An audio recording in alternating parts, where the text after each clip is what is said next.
This is the story about the Whitehorse Copper Belt and some of the mines that worked here. Almost everyone in the world has heard about the Klondike gold rush. It was one of the biggest gold rushes in the world ever. During that time, prospectors from all over the world came to find fame and fortune. However, many prospectors decided along the way to look elsewhere, and that is how many of the gold towns and mining camps got started in other parts of the Yukon.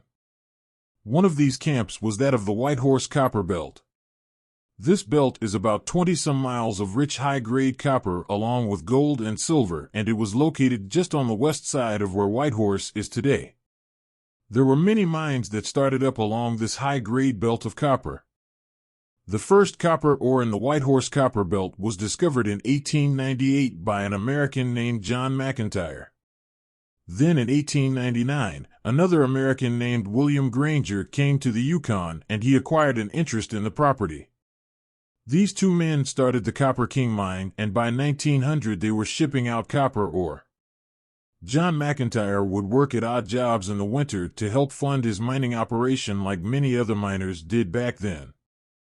In 1902 he had the mail run from Atlan, BC, and during one of those trips he fell through the ice and drowned. This left just William Granger to run the Copper King mine on his own.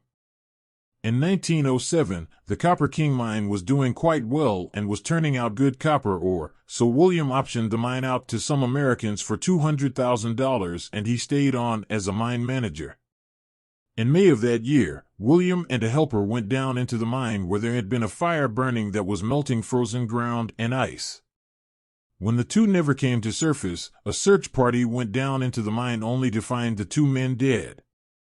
They had died from what was called black damp, which is carbon monoxide.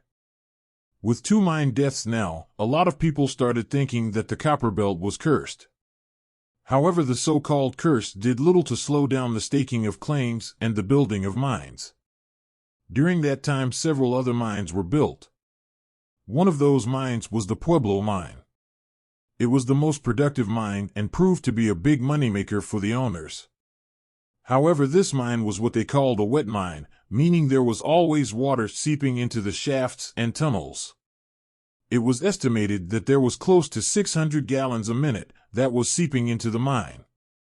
All this water running into the mine ended up washing away silts and formations, and then one day, March 21st, 1917, 9 miners were trapped in a cave-in.